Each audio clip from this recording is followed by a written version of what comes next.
Hi, my dear friends, and beloved greetings from the Andalusian mountains again. I'm Henna Maria from Dawn of Peace, and today I want to talk about the 10 stages of genocide. I wish I didn't have to talk about this. I wish the world had become completely conscious of the obscene levels of tyranny that are manifesting every day, taking us further and further down this path towards genocide. But it's not the case. Many of our own friends and family members are still fully asleep. It's as if they are under a spell, completely oblivious to the fact that we are at war. So in sharing these stages, I hope to bring awareness to the predicament that we are facing. And I hope that this knowledge will also help to inspire you to take action. Now, this is a theory written by an American genocide scholar called Gregory H. Stanton, the 10 Stages of Genocide. He created this by examining different genocides from the past. He came to see that there was a certain progression, a certain blueprint, if you will, of how genocide finally comes to be. There are steps leading to it. So we need to be able to recognize these steps, these stages. And now they don't necessarily manifest in a linear manner, one after another. They can also take place simultaneously at the same time. And so by examining these stages, you will be able to recognize how many of these stages are actually already fully in effect right now in the current tyranny that we are experiencing. So let's get into this and let's examine these stages. So the first stage of genocide is classification. Now, this is the categorization of a group of people who are the problem, the threat to society. Now, in the past, it's always been a certain ethnicity, race, gender, religion, or nationality. But the tyranny of today encompasses all of this because it is an outright attack against what it is to be human. It's against all of humanity. But the target group within our human family is a very specific group of people who are getting the bulk of all of this. This is people who stand for bodily sovereignty, for human rights, people who want to guard their right to medical freedom and the knowledge and practice of self-healing, people who want to be self-sufficient also economically and generate their own income. This is the target group. So they're basically targeting freedom. And their goal is to crush any expression of freedom, whether it's freedom of consciousness, freedom of choosing your medical care, freedom of creating your own economy. They want to crush all these expressions of freedom and turn all potentially self-sovereign individuals into a slave class by force and make them completely dependent on the state. But they are masquerading this as some kind of a noble cause. They're talking about the universal income, but do not be fooled. These are all conditional. So you will not get your universal basic income unless you agree to all the rules of the dictatorship. This is the new world order that nearly all governments are parroting about now, the new normality. The end of private ownership, the end of private source of income, the end of self-healing, and the end of cultivating your own food and your own medicine.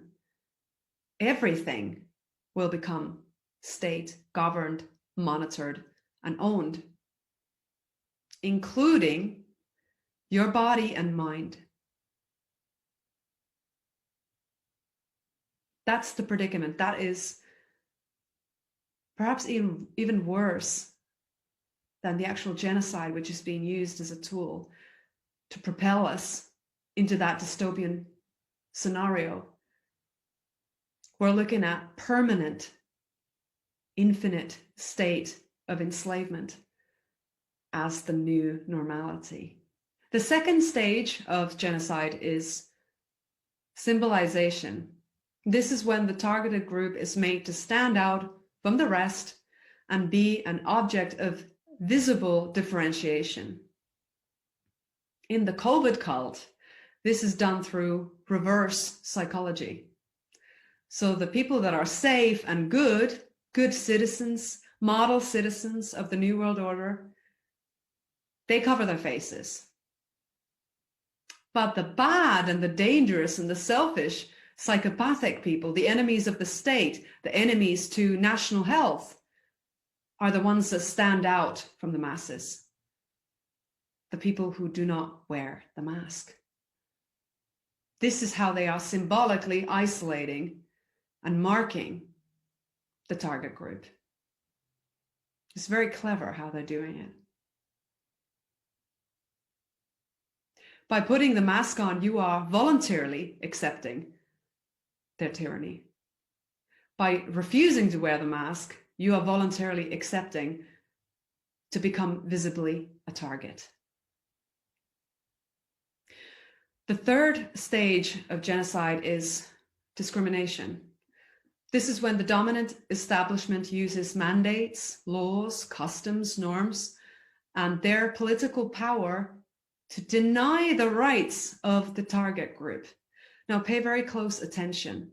Denial of rights is always a symptom of tyranny and one of the stages towards genocide. This is why people like myself are out there on the streets every single week, shining light into our predicament, because this is how severe it is. You cannot have the removal of rights and live in a free world. The removal of rights is always a manifestation of a rising dictatorship. And so how this loss of rights is manifesting? Well, towards everybody. They're being told how many people they can see, how close they can be to one another. Their freedom of movement is being taken away. The events, family gatherings, everything cancelled, culture annihilated, people's jobs being taken from them. You know, the list goes on and on and on and on and on. Our rights are under a systemic attack.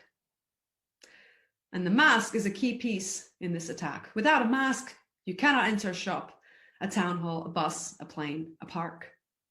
And soon, in addition to the mask mandate, the vaccine will be made the same tool for systemic discrimination.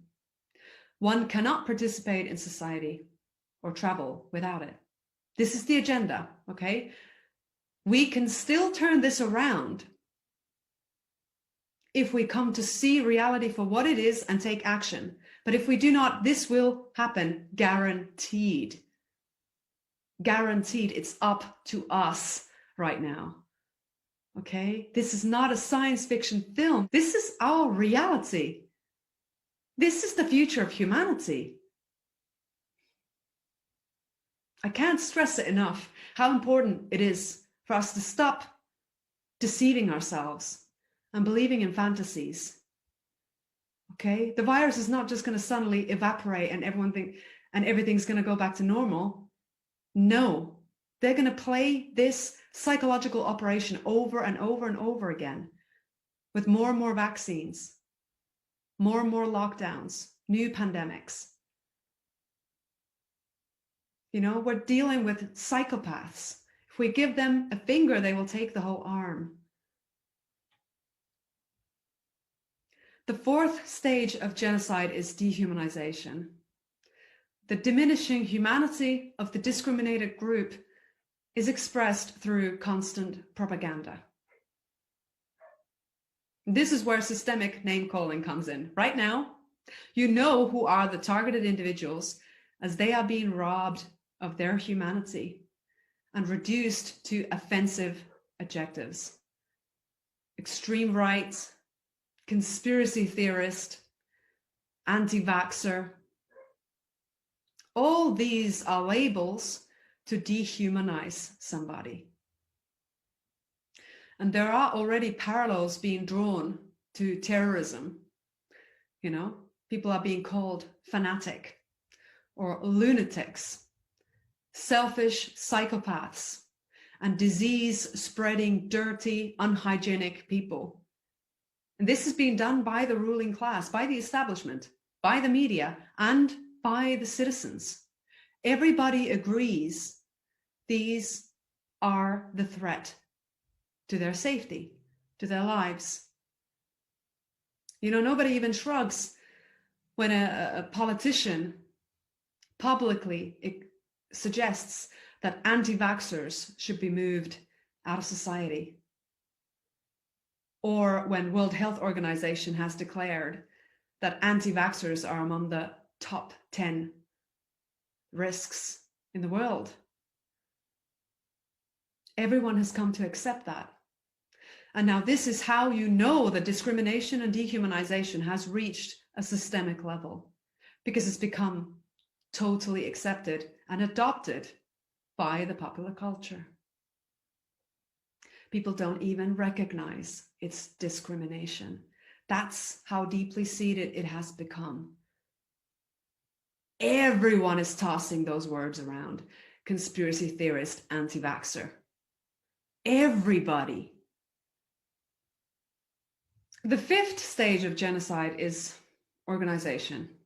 This is when a state or an institution begin to make genocidal killing plans. This has been happening for a while. People who are in the medical freedom movement, in the truth movement, know that this isn't the first psychological operation. There have been false flag events involving killing people for decades already. But in terms of this specific psychological warfare technique called the pandemic, there's been plans in motion for this as well for a while. 2010, the Rockefeller Institution generated a document called Operation Lockstep, where they were examining very carefully, considering the scenarios of government-imposed lockdowns, increased top-down control, and what do they do with growing citizen pushback. This is in black and white from 2010. From 2019, of course, there was the pandemic game called Event 201, again organized by the same players in the Rockefeller Institute, World Economic Forum, Bill and Melinda Gates Foundation. I mean, most of you guys watching this, you know all this already. But this is part of the preparation. This is part of the organization stage. So rehearsing the responses, rehearsing the scenarios. And the plans for vaccinating the entire population of the Earth has already been put into motion in the 90s, when United Nations created their plan for the 21st century, also known as the Agenda 21. Look it up. This is a real plan. And Agenda 2030 is the 30-year milestone of this century. This is a specific kind of narrowed down objective of the 100-year plan, is the Agenda 2030. But this genocide is different from the past because it's not just a blatant mass shooting and bloody massacre of people in plain sight, or, you know, putting people into mass graves and such. It's a global silent treason committed by fear-based mind control, trauma-based mind control. And through this, people are being convinced to bow down to their own demise through loss of livelihood, loss of human rights, medical violence, and murder by injection.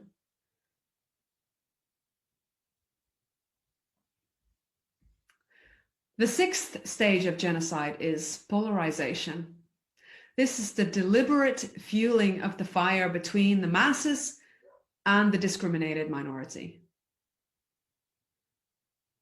This is where you see the role of the media today, amplifying the belief that healthy people are asymptomatic disease carriers, and that if we don't get them under control, locked up and masked, they put to risk all the rest of the people. And that the refusal to follow these restrictions is actually causing the lockdowns to go on further. This is emotional blackmail. This is terrorization of people. All of this is designed to put the pressure on the target group. So the people who are refusing to go along with the restrictions. They are the reason for everyone's suffering, according to the narrative.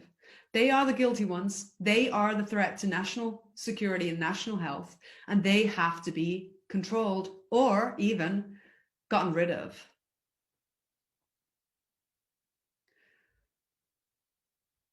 Certainly, they must be silenced, which is why censorship is absolutely rampant.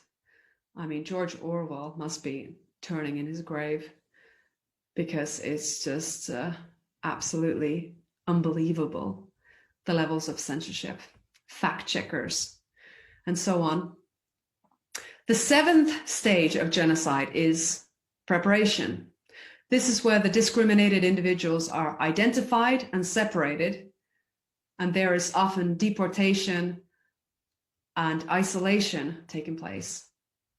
Well, this is already in motion, but again through reverse psychology, where the masses are the ones with the mark, and if you do not have the mark, you are separated from society. The first mark was the mask, and the second mark will be the vaccine passport, and finally, there will be a digital identification in the form of embedded technology and microchips. And anyone without these symbols is going to be an outcast. This is how people are going to be identified. The eighth stage of genocide is persecution,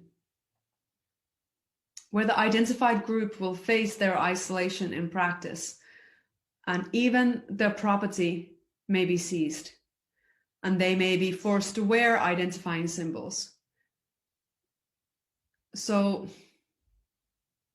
somebody already in the States suggested that those who are not going to get the vaccine should have some kind of symbol on them, a bit like the yellow star that the Jews had to wear in the Third Reich. Also, there are these quarantine camps that have been built, where infected individuals will be forcefully treated, medicated, and re-educated. You know, look this up. This is in the many pandemic laws already, in black and white,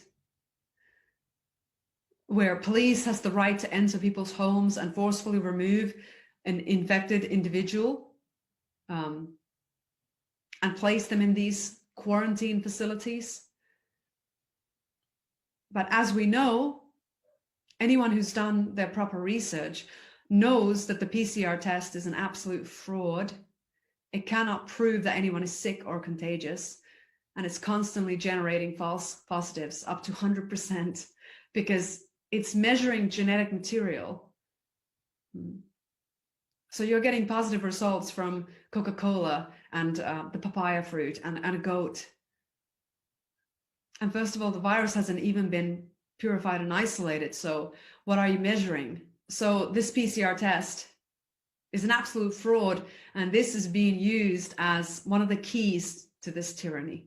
Because based on these readings, based on these results, we are locking down all these countries.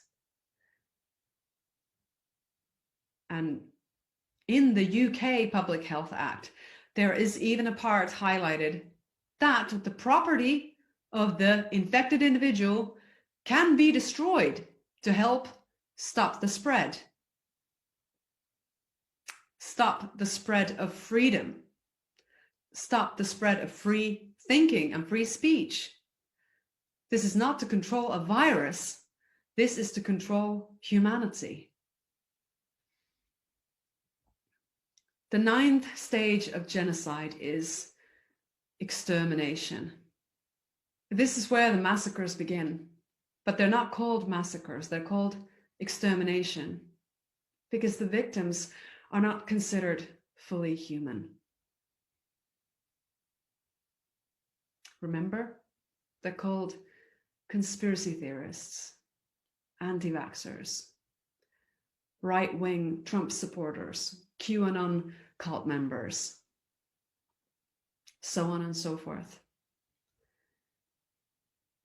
In the COVIDian cult, the genocide is already happening on different levels. One is a kind of a semi-voluntary predicament. Of course, people are not aware of this, but they are going along with it, which is the genocide of all the people who accept lockdowns and die as a result of it. You know, whether it's because they lost their livelihoods and from there ensued a death of desperation, you know, heart attack, overdose, suicide, all these things that are absolutely skyrocketing now globally. This is part of the genocide, the lockdown-induced genocide. The other genocide is the vaccine genocide, where people who are hoping to be saved by this pharmaceutical miracle injection actually end up becoming injured and eventually dying from the poison. And lastly, the attempted elimination of the free people, shutting down all dissenting voices and all opposition to the tyranny through violence and murder. The last level of genocide has not taken part yet, although there are natural medicine doctors and groundbreaking virologists and immunologists who have been killed over the last decades by their hundreds all around the world. You've got to ask yourself, why are they removing all knowledge of self-healing and natural medicine from our history books, from the search engines? Why are they trying to make illegal all natural treatments and therapies and medicines? The 10th stage of genocide is denial. The perpetrators deny the systemic discrimination and massacre of people. And often they actually end up blaming the victims, hiding the evidence and murdering the witnesses. Again, we are partly here already, seeing the symptoms of this phenomena as our governments are refusing to acknowledge all the carnage, all the misery, all the suffering that has already been caused by the lockdowns, by the human rights violations and crushing of the economy. So this is a serious situation. The time for living in delusion and fantasy is over. As you can see, we are in the middle of a global genocide. And the longer we refuse to come to terms with this truth, the more people are going to be hurt and killed. The future of humanity is literally in our hands.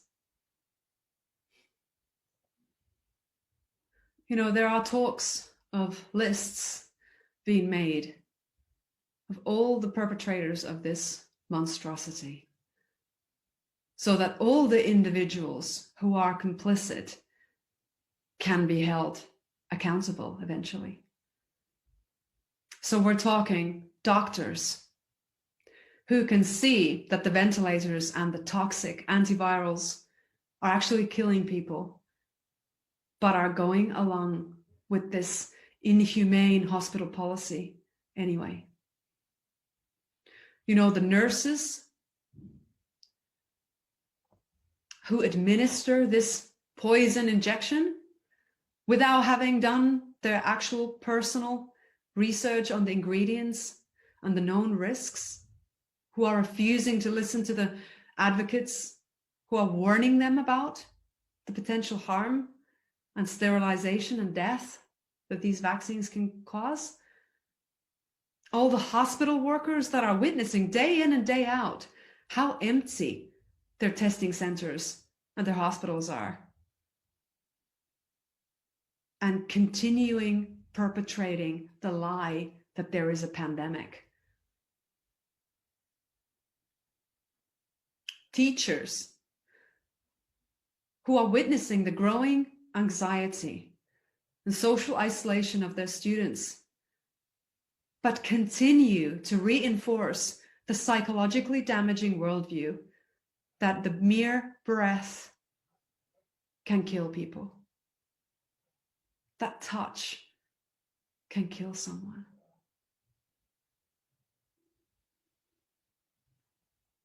All the police officers who are systemically breaking the Constitution by harassing peaceful people through illegal fines, illegal road checks, illegal arrests, and public officials and politicians who are writing up the mandates that are violating all international human rights declarations, the media personnel who are perpetuating this never-ending terrorization of people, fear and panic, day in and day out, who are deliberately lying to people, showing images of other people dying and claiming that they are COVID deaths. All of you who knowingly go along with this crime, this is my invitation to you. Come out as a whistleblower now, or be charged with crimes against humanity and be remembered as a traitor of your own sisters and brothers. We will not be silenced, and we will not allow our children to become the slaves of a pharmaceutical technocratic dictatorship, a dystopian totalitarian nightmare. We will continue our work. I hope these words inspire you to speak out more, because part of the war is the technique of trying to tire everyone out, make everyone fed up and sick of having to repeat the same thing over and over again. But we are at war and we can't give in. Sending you all a lot of strength, love, and courage.